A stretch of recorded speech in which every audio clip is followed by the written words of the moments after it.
Plongeons ensemble au cœur de l'âge d'or de la piraterie.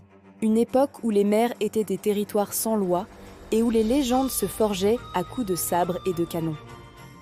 Au début du XVIIIe siècle, un nom suffisait à glacer le sang des marins les plus aguerris, Barbe Noire.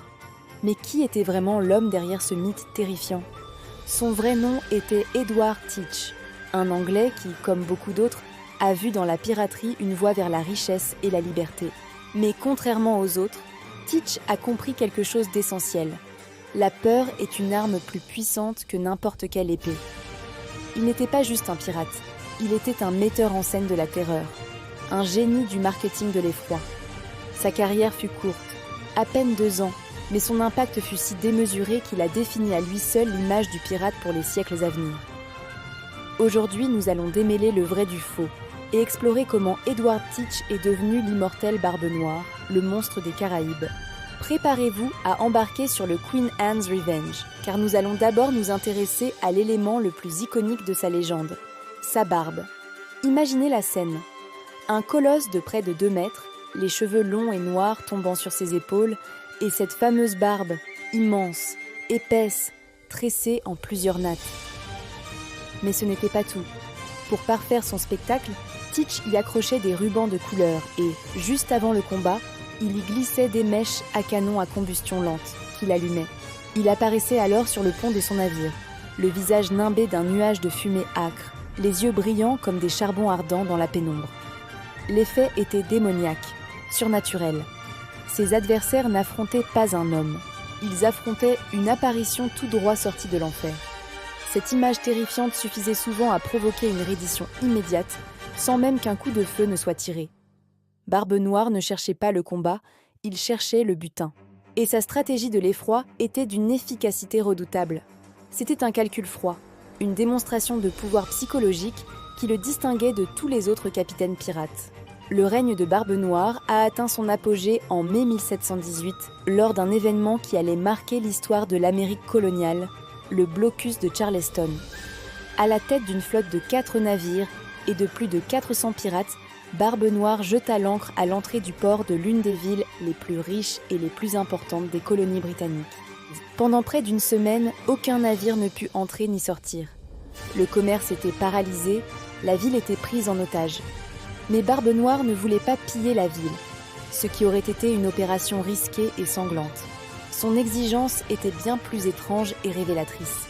Il demanda une rançon sous la forme d'un coffre de médicaments. Il affirmait que son équipage était décimé par la syphilis et d'autres maladies et qu'il avait un besoin urgent de remèdes. Les notables de la ville, paniqués, finirent par céder. Ils livrèrent le coffre et Barbe Noire leva le blocus, s'évanouissant dans l'océan avec son butin. Cet épisode illustre parfaitement son audace et son intelligence stratégique. Il a humilié une colonie entière, défié l'autorité britannique et obtenu ce qu'il voulait sans risquer la vie d'un seul de ses hommes. Mais qui était vraiment Edward Teach avant de devenir ce monstre fumant ? Les détails sur sa jeunesse sont flous, ce qui a bien sûr contribué à sa légende. On pense qu'il est tourné à Bristol, en Angleterre, vers 1680. Comme beaucoup de jeunes hommes de l'époque issus de milieux modestes, il s'est engagé dans la marine. Il aurait servi comme corsaire pour la couronne britannique durant la guerre de succession d'Espagne. C'est là, sur les navires qui attaquaient légalement les navires ennemis, qu'il a appris le métier des armes, la navigation et la tactique navale. Lorsque la guerre prit fin en 1713, des milliers de marins comme lui se retrouvèrent sans emploi. La tentation de la piraterie était immense. Teach rejoignit alors l'équipage du célèbre pirate Benjamin Hornigold, basé à Nassau, la fameuse République des pirates. Il y fit ses preuves et montra rapidement un talent exceptionnel pour le commandement et l'intimidation. Hornigold lui confia son propre navire et la transformation commença. Edward Teach, le marin, mourait peu à peu pour laisser place à Barbe Noire, le seigneur de guerre des mers. Contrairement à l'image du pirate sanguinaire qui tue pour le plaisir, Barbe Noire était en réalité un homme d'affaires brutal et pragmatique. Les témoignages de l'époque s'accordent à dire qu'il préférait largement la menace à la violence réelle. Pourquoi risquer ses hommes et son navire dans un combat acharné quand la simple peur pouvait faire le travail ? Son but était le profit, pas le carnage. Il pillait les navires pratchers marchands, prenait les cargaisons de sucre, de cacao, de coton et les revendait dans des ports peu regardants. Il était connu pour bien traiter les prisonniers qui se rendaient sans combattre, les libérant souvent après avoir pris leur butin. Cette réputation paradoxalement servait sa stratégie de la terreur. Les capitaines savaient qu'en se rendant à Barbe Noire, ils avaient une chance de sauver leur vie et celle de leur équipage. En revanche, ceux qui osaient te résister faisaient face à une fureur sans pitié. Cette dualité, entre la menace théâtrale et la violence calculée, était la clé de son succès. Il n'était pas fou, il était un maître de la psychologie, un prédateur qui savait exactement comment paralyser sa proie. Mais toute ascension fulgurante connaît une fin brutale. L'audace de Barbe Noire, et notamment le blocus de Charleston, avait exaspéré les autorités coloniales. Le gouverneur de Virginie, Alexander Spotswood, décida de mettre un terme à son règne de terreur. Il organisa en secret une expédition militaire, sans même l'aval de Londres. Il engagea 2 sloops de la Royal Navy, sous le commandement du lieutenant Robert Maynard. Le 22 novembre 1718, à l'aube, les navires de Maynard surprirent Barbe Noire et son équipage réduit, ancré dans l'anse d'Ocracoke, en Caroline du Nord. Le combat qui s'ensuivit fut d'une violence inouïe, un affrontement sauvage et désespéré. Barbe Noire se battit comme un démon. Selon le rapport de Maynard, il continua à se battre même après avoir reçu 5 blessures par balle et plus de 20 coups de sabre. La légende raconte qu'il rugissait encore des ordres alors que le sang jaillissait de ses plaies. Finalement, un marin de la Royal Navy parvint à le surprendre par derrière et lui trancha la gorge. Son corps fut jeté par-dessus bord, mais Maynard fit décapiter le cadavre et accrocha la tête de Barbe Noire au beaupré de son navire. La tête du pirate fut ramenée en Virginie et exposée sur un poteau à l'entrée du port, comme un avertissement macabre à tous ceux qui seraient tentés de suivre sa voie. La mort de Barbe Noire marqua un tournant dans la lutte contre la piraterie dans les Caraïbes. Mais si l'homme était mort, la légende, elle, ne faisait que naître.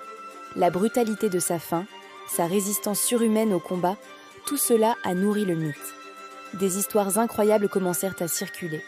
Son corps sans tête aurait fait plusieurs fois le tour du navire avant de couler. Son fantôme entrait encore les côtes de Caroline du Nord, et son fabuleux trésor serait caché quelque part, attendant d'être découvert. Cette quête du trésor de Barbe Noire a d'ailleurs inspiré d'innombrables livres et films, dont le plus célèbre est sans doute L'île au trésor de Robert Louis Stevenson. Ironiquement, il est très peu probable qu'un tel trésor ait jamais existé. Les pirates dépensaient leur butin aussi vite qu'ils le gagnaient, en fêtes, en alcool et en réparation pour leurs navires. L'héritage de Barbe Noire est donc paradoxal. Il fut un criminel, un voleur, un homme qui a semé la terreur. Mais il est aussi devenu une icône de la culture populaire, le symbole d'une liberté sauvage et d'une rébellion contre l'ordre établi. Son histoire nous fascine parce qu'elle incarne une rupture totale avec les contraintes de la société. Il a choisi de vivre selon ses propres règles, dans un monde où seul le plus fort et le plus malin survivaient. Sa barbe fumante, son navire, le Queen Anne's Revenge, retrouvé au large de la Caroline du Nord en 1996, et sa mort spectaculaire sont devenus les ingrédients d'une épopée moderne. Il n'était peut-être pas un héros, mais il était sans aucun doute une force de la nature, un homme qui a décidé de devenir sa propre légende. Son nom, plus de 3 siècles après sa mort, résonne encore comme un coup de canon dans la brume des Caraïbes. Aujourd'hui, quand on pense à un pirate, on imagine un homme avec une barbe noire, un cache-œil et un perroquet sur l'épaule. Cette image, c'est en grande partie l'œuvre d'un seul homme, Edward Teach. Il a compris avant tout le monde le pouvoir de l'image et de la réputation. Il a créé un personnage plus grand que nature, un monstre destiné à marquer les esprits pour l'éternité. Sa vie fut une performance théâtrale macabre, dont l'acte final fut sa propre mort sanglante. Il a vécu vite, est mort jeune, et a laissé derrière lui un mythe immortel. L'histoire de Barbe Noire nous rappelle que parfois, la frontière entre l'homme et la légende est aussi fine et mouvante que l'horizon sur l'océan. C'est peut-être pour ça que son histoire continue de nous captiver, nous faisant rêver d'aventures, de trésors perdus et d'une liberté absolue, même si le prix à payer est terrible. Voilà pour la véritable histoire de Barbe Noire, bien plus complexe et fascinante que le simple cliché du pirate sanguinaire. J'espère que ce voyage dans l'âge d'or de la piraterie vous a plu. Si c'est le cas, n'hésitez pas à laisser un pouce bleu, à commenter pour me dire quelle autre légende vous aimeriez que j'explore. et surtout à vous abonner à la chaîne pour ne manquer aucune de nos prochaines aventures historiques. C'était un plaisir de naviguer en votre compagnie. Merci de votre fidélité et à très bientôt pour une nouvelle histoire.